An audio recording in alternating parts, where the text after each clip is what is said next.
हमारे प्यारे बच्चों, फिजिक्स में वीडियो भेजे काफ़ी टाइम हो गया था। कुछ मैं प्रॉब्लम में था, कुछ आपको रेजिस्टेंस के कॉम्बिनेशन के ऊपर डिपेंड क्वेश्चन भी दे रखे थे। फैक्ट तो ये था, मैं था कुछ प्रॉब्लम में, पर आपकी वजह से ऐसा नहीं था कि आप मेरी वेट कर रहे हो। मेरे मन में हर वक्त आप रहते हो और मुझे ये पता था कि इस समय कॉम्बिनेशन और रेजिस्टेंस वाले क्वेश्चन दे रखे हैं। बच्चों के पास पर्याप्त काम है। ठीक है, अब यह है कि आगे बढ़ना पड़ेगा। तो आज आप आगे चलें, वक्त को देखते हुए क्वेश्चंस करते रहें। ठीक है, अब वक्त ऐसा आ गया है कि अब हमें किस चीज़ की वेट करने की आवश्यकता नहीं है।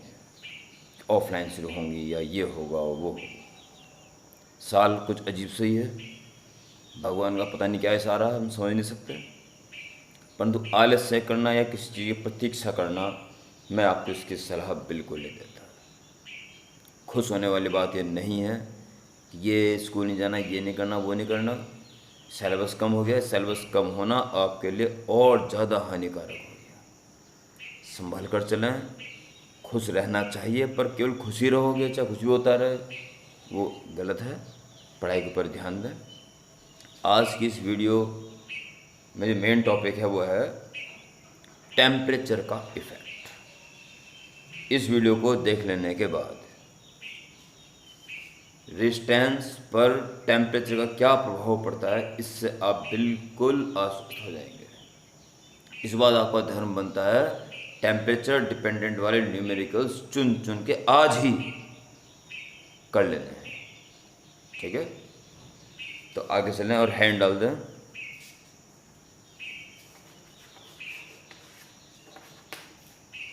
Effect of temperature on resistance and resistivity.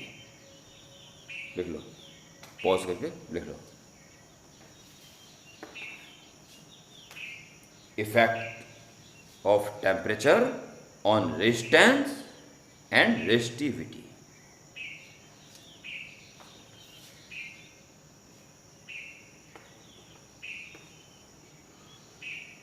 और मेन हेडिंग के नीचे आप लिखना शुरू कर देंगे साथ, जैसे बोल रहा हूँ। ये पॉज और रिप्ले करके चेक करते रहना, कुछ चीज़ छूट नहीं है। इसका रफ में लिखा करो पहले। We have resistance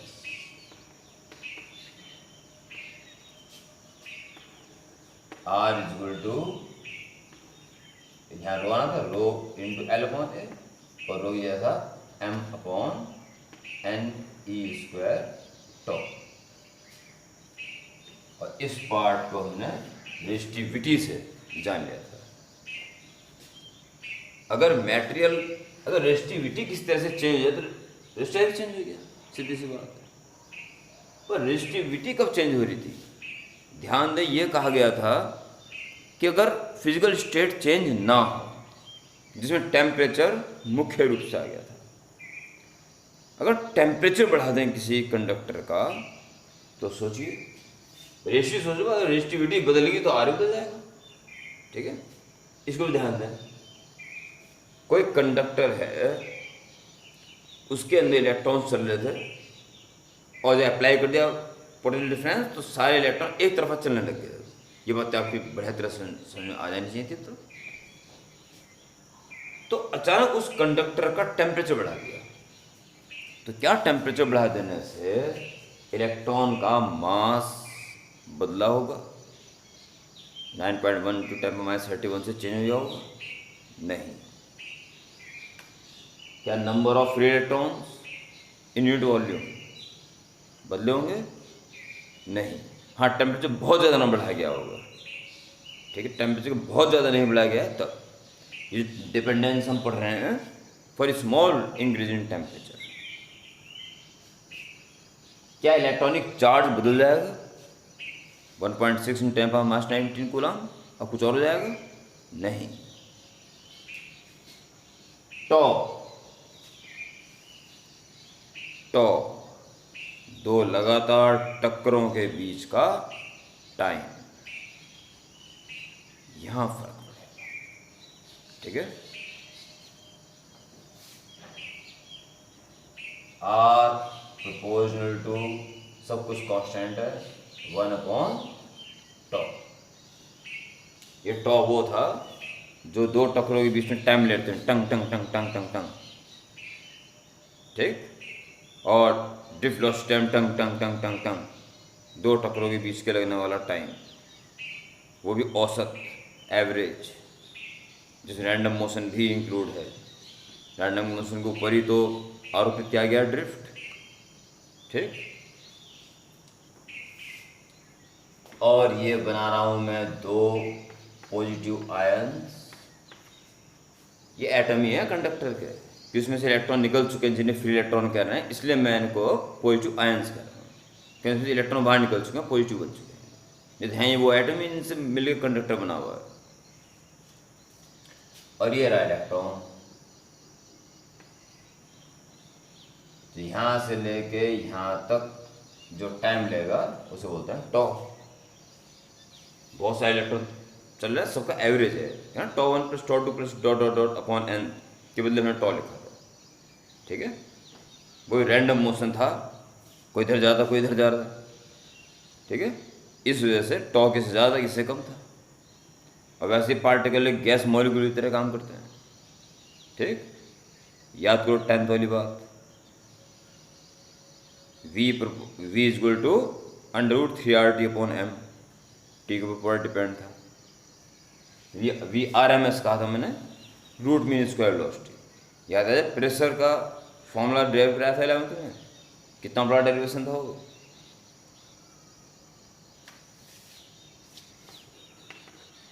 distance upon time, time को टॉ। अगर RMS वैल्यू हम इलेक्ट्रॉन की बोलते हैं, तो ये जो लैम्डा है ये दो मॉलिक्यूल्स के बीच का डिस्टेंस कवर्ड, जिस दौरान कोई अन्य टक्कर नहीं होती, इसे बोलते हैं मीन फ्री पाथ। मैं बताऊँ क्या कैसे लिखना है। यहाँ तक प्रॉपर आपको लिखना है 2 लाइन का, उसके बाद केवल अंडरस्टैंडिंग मीन फ्री पाथ।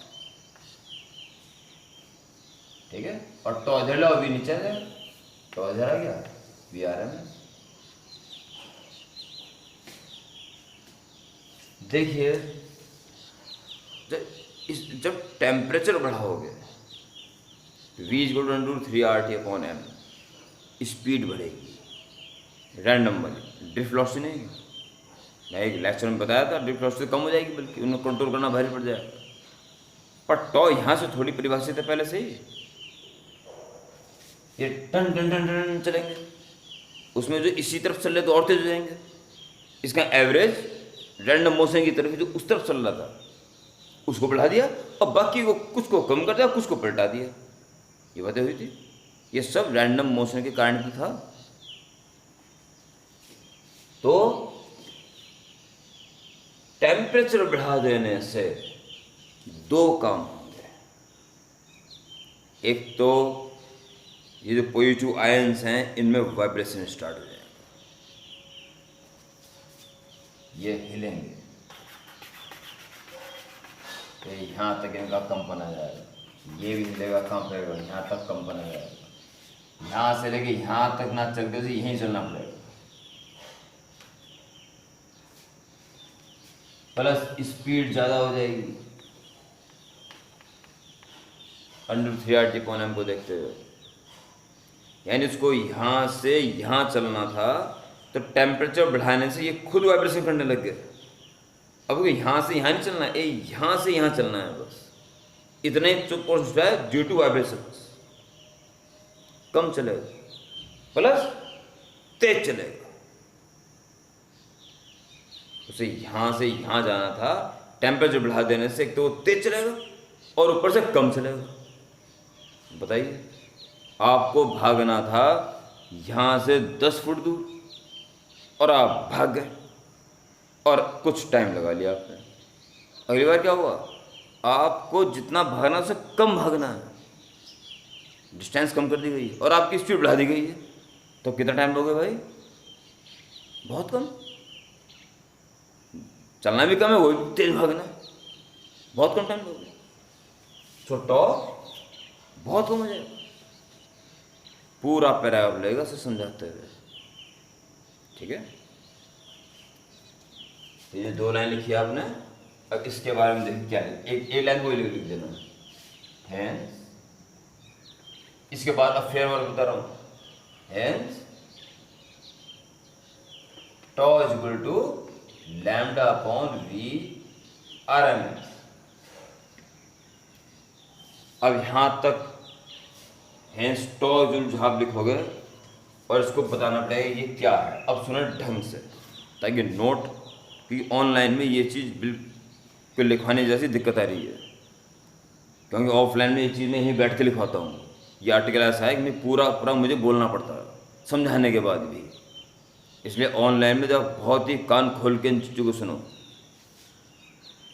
ये 2 लाइन लिख देने के बाद हेंस टॉच इतना लिख देने के बाद सबसे पहले आप इसको बताओ, सुने क्या लिखना है, और सुनते ही पॉज कर देना, सुनते ही, ताकि पैराग्राफ लिखा जा सके।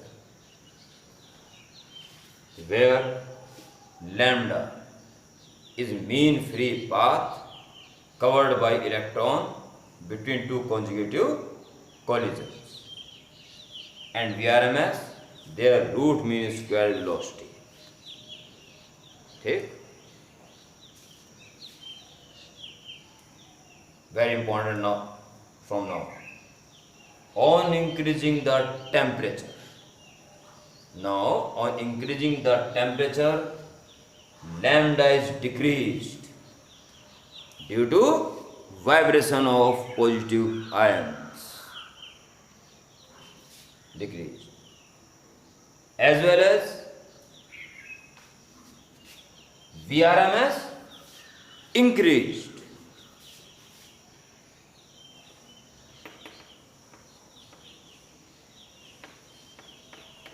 ये ब्रैकेट में since VRMS proportional to under root T, ठीक है।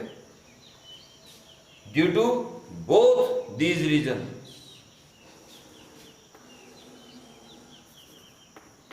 tau is decreased।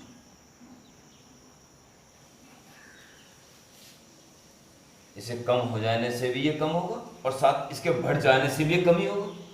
टॉ का तो कम होना निश्चित है। उस पैराग्राफ को दोबारा सुन लें। Where lambda is the mean free path covered by electron between 2 consecutive collisions, and VRMS is root mean square velocity of each free electron. Now, on increasing the temperature, lambda is decreased due to vibration of positive ions, and VRMS is increased, bracket में since we are proportional to under root T, absolute temperature. Due to both of these reasons, tau is decreased। इसे कम होने से भी इसके बढ़ने से tau is decreased। यानी temperature बढ़ाने पे tau का कम होना निश्चित है, और tau के कम हो जाने से resistivity as well as resistance both increased. इतना आपको वर्ड में लिखना है, थ्योरेटिकल है यहाँ तक, पूरा पैराग्राफ बनेगा। क्लियर? तो वेयर लैम्डा क्या है, VRMS क्या है, और टेम्परेचर बढ़ाने पे ये घटेगा वाइब्रेशन के कारण और ये बढ़ेगा इस फॉर्मूले के according. So ultimately, on increasing the temperature, tau is decreased.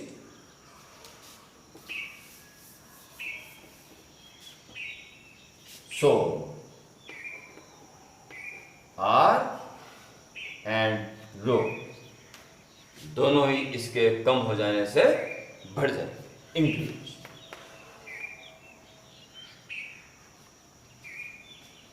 यानी कि टेम्परेचर बढ़ाने पे रेजिस्टेंस बढ़ेगा। ये इस स्टेटमेंट के लिए इतनी लंबी चौड़ी कहानी थी। ऑनलाइन पढ़ रहे हो, अच्छी तरह पॉज कर करके नोट्स बनाना इसमें, ठीक है। यहाँ फ़र्क पड़ रहा है इस आर्टिकल पे, ऑनलाइन और ऑफलाइन में, ठीक है। तो यहाँ तक अपने आप समझा के टेम्परेचर बढ़ाने पे वाइब्रेशन हुआ और स्पीड बढ़ी उसकी, सो टॉर्क घट गया और रेजिस्टेंस एंड रेजिस्टिविटी बढ़ गई, ठीक है।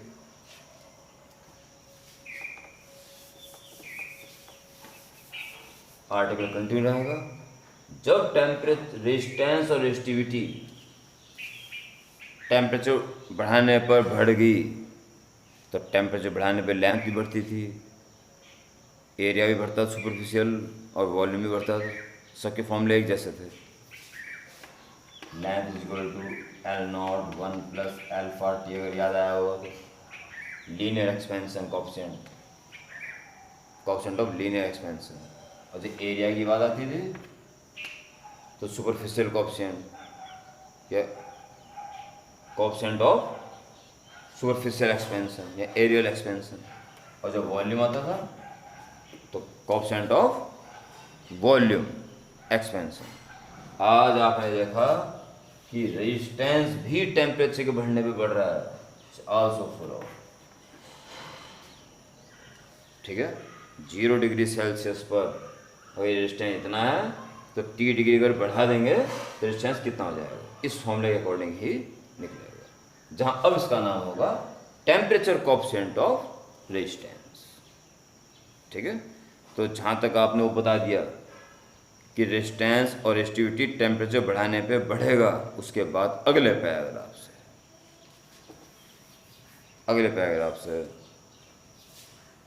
If R0 is a resistance at 0 degree Celsius,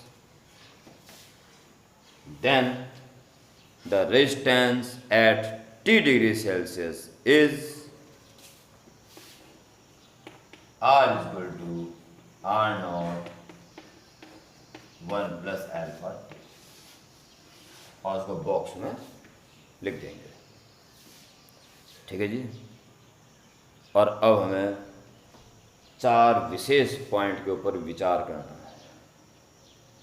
temperature बढ़ाने पे नंबर 1 कंडक्टर पे क्या प्रभाव पड़ेगा, नंबर 2 एलॉयज पे क्या प्रभाव पड़ेगा, नंबर 3 सेमीकंडक्टर पे क्या प्रभाव पड़ेगा, और नंबर 4 इलेक्ट्रोलाइट पर क्या प्रभाव पड़ेगा, ठीक है। पार्ट ए फॉर मेटल या कंडक्टर, फॉर मेटल्स, ठीक है।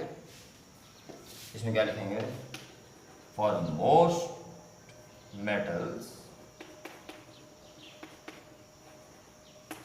Alpha is approximately equal to 1/273, ठीक है। ध्यान रखें ये ओम में, ये भी ओम में ही होगा, यानी ये रेजिस्टेंस डायमेंशन लेस होना चाहिए, ये डिग्री सेल्सियस तो पर डिग्री सेल्सियस होना चाहिए, पर डिग्री सेल्सियस या पर डिग्री सेल्सियस, ठीक है। ऐसे भी जा सकता है पर डिग्री सेल्सियस।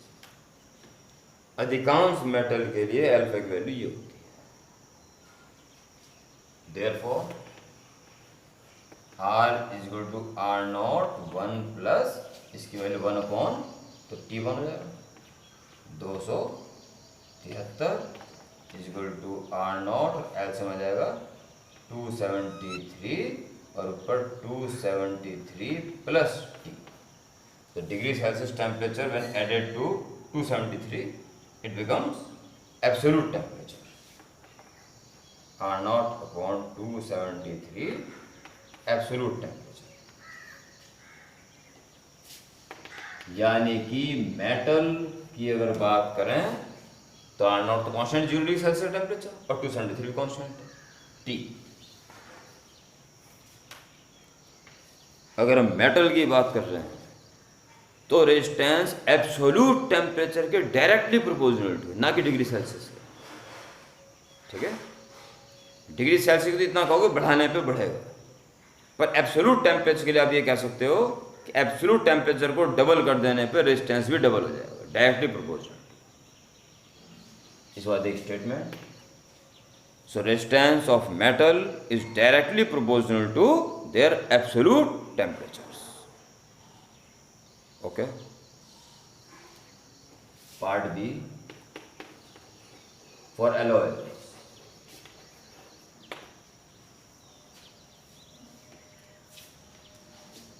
तो for alloys जैसे नाइक्रोम, मैग्नीन, कॉन्स्टेंटन, इनके रेजिस्टेंस बढ़ते नहीं है। लैब में जाना इस साल होगा या नहीं होगा कुछ पता नहीं, तो दिव्य दृष्टि के अंतर्गत आप इस बात को समझें। आपके पास एक मीटर बीज पोटेंशियोमीटर, ये भी आप अगले चैप्टर में पढ़ेंगे। इनमें एक रेजिस्टेंस वायर होता है, 4, 6 और 10 वो होते हैं मीटर लंबाई के वायर्स। इनका रेजिस्टेंस फिक्स होता है। हम प्रैक्टिकल करते हैं तो में करंट छोड़ते हैं और करंट छोड़ने से गर्म भी हो जाते हैं, टेम्परेचर बढ़ जाता है, पर फिर भी रेजिस्टेंस इनका वही रहता है। इसका जब भी स्टैंडर्ड रेजिस्टेंस बनाए जाएंगे तो वो इन एलॉयज के बनाए जाते हैं। इन सब के लिए अल्फा लगभग 0 होता है, अल्फा अप्रॉक्सीमेटली इक्वल टू 0। ठीक है। और जब 0 होगा तो सारा 0 हो जाएगा, और R naught is equal to R, या R 0 is equal to R. जो 0 डिग्री सेल्सियस था वो थोड़ा बहुत बढ़ा भी देंगे तब भी उतना ही रहेगा। ठीक है।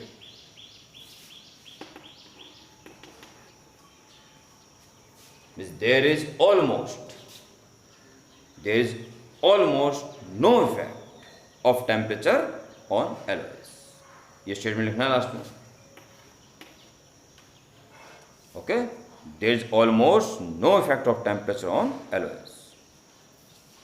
पार्ट सी,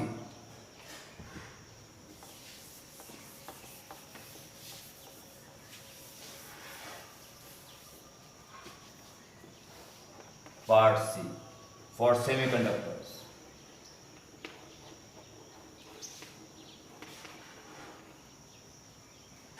सेमीकंडक्टर की बात करें, सेमीकंडक्टर की कहानी क्या है? इसमें इतने ज़्यादा फिलेटॉन्स नहीं होते जितने मेटल में या कंडक्टर में होते हैं, और इतने कम भी नहीं होते जो इंसुलेटर में होते हैं। इंटरमीडिएट कंडीशन होती है। और वो भी अगर प्योर सेमीकंडक्टर है तो वो भी एक तरह से इंसुलेटर की तरह ही होता है।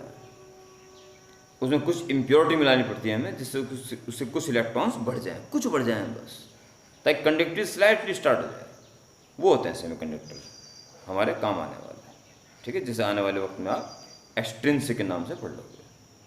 अब पता नहीं सेलों से हट रही है वो।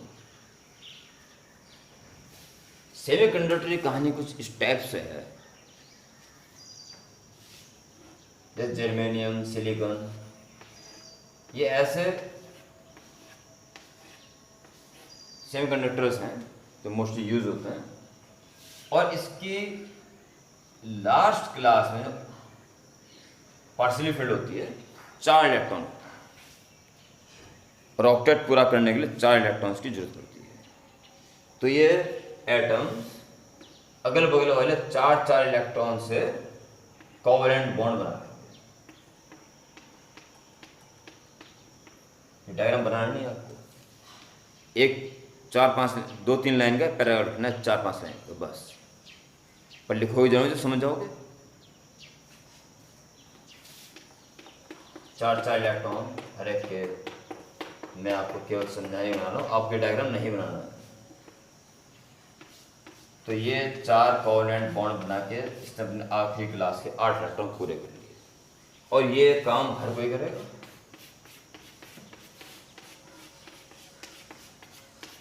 कंटिन्यू।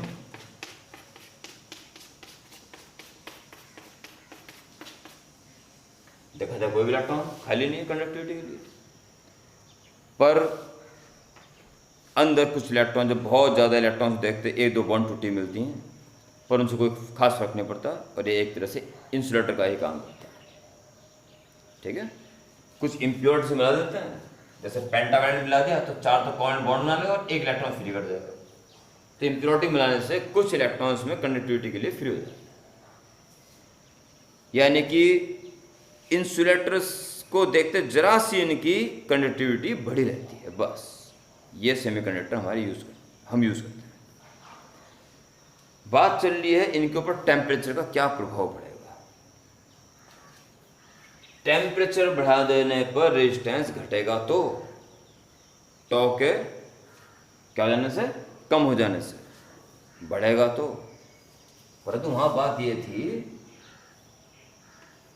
m/n/e² टॉ, ये कम हो जा रहा था, कम टाइम ले रहा था, वो कि तेज चल रहा था और वाइब्रेशन में हो रहा था। इसे कम हो जाने से रेजिस्टिविटी या L/A कर दो तो रेजिस्टेंस क्यों बढ़ जाती थी, क्योंकि बाकी सब फैक्टर्स कांस्टेंट रहते थे। परंतु यहाँ पर प्रभाव पड़ेगा नंबर ऑफ इलेक्ट्रॉन्स का। सेमीकंडक्टर ज़्यादा हाई टेम्परेचर पे काम नहीं करते, कि ज़रा सा टेम्परेचर उनका हाई हुआ तो धड़ाधड़ कोवेलेंट बॉन्ड टूटने शुरू हो जाएंगे और number of electrons unit volume में अचानक बढ़ जाएंगे। ये तो कम हो गए होगा अभी भी, पर इसके कम हो जाने के साथ साथ ये बहुत ज़्यादा हो जाएगा, और इसके कम होने से इतना प्रभाव नहीं पड़ेगा जितना इसके ज़्यादा हो जाने से प्रभाव पड़ जाएगा। ठीक है, और इसके ज़्यादा हो जाने पे ये घट जाएगा, कम हो जाएगा। रेजिस्टिविटी कम हो जाएगी तो रेजिस्टेंस भी कम हो जाएगा, उल्टा प्रभाव। यानी कि अल्फा की वैल्यू नेगेटिव होगी। R01 plus alpha value minus में रखोगे इंटू टी तो क्या हो जाएगा, 1 माइनस हो जाएगा। यानी R0 की इंटू कर दो तो R0 प्लस आता था पहले, 0 डिग्री सेल्सियस का टेम्परेचर कुछ जुड़ गया और अब घट जाएगा, यानी रेजिस्टेंस कम हो गया, यानी अल्फा वैल्यू नेगेटिव होगी। बस सीधी सी बात। कभी आता है why alpha is positive for metal and negative for semiconductor, ये समझाना। खैर, सारी बात समझ जाने के बाद आपको लिखना क्या है वो सुन लें। On increasing the temperature of semiconductors, tau is decreased as in case of conductor, but hence due to breaking covalent bonds, the number of electrons per unit volume n is much increased, and this increment in n is larger than the decrease in tau. So ultimately rho as well as r decreased. ये कम हो रहा है पर ये बहुत ज़्यादा बढ़ गया। So an increase in the temperature, resistance and resistivity of semiconductor decreased. Okay.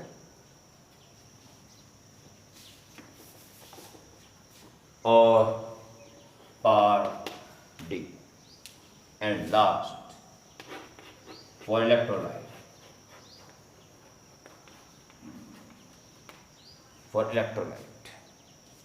ठीक है जी, वैद्युत अपघट्य।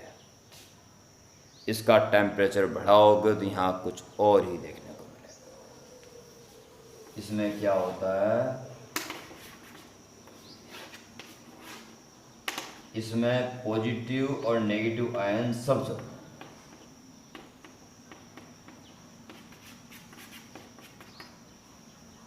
ठीक है जी, सॉलिड कंडक्टर में पॉजिटिव आयन अपनी जगह पे रहते हैं। यहाँ से बाहर करंट फ्लो होगा उसमें तो केवल इलेक्ट्रॉन नहीं चलेंगे, पर इलेक्ट्रोलाइट के दौरान पॉजिटिव नेगेटिव दोनों आयन चलेंगे।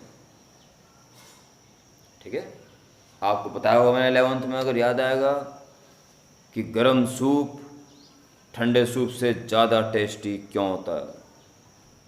तो सरफेस टेंशन, विस्कोसिटी, इन बातों के तहत आपने देखा था कि जब टेम्परेचर हाई कर दें, लेयर्स टू लेयर के बीच में जो विस्कस फोर्स होता है वो कम हो जाता है और वो फैल जाता है। तार को गर्म करो वो फैल जाएगा।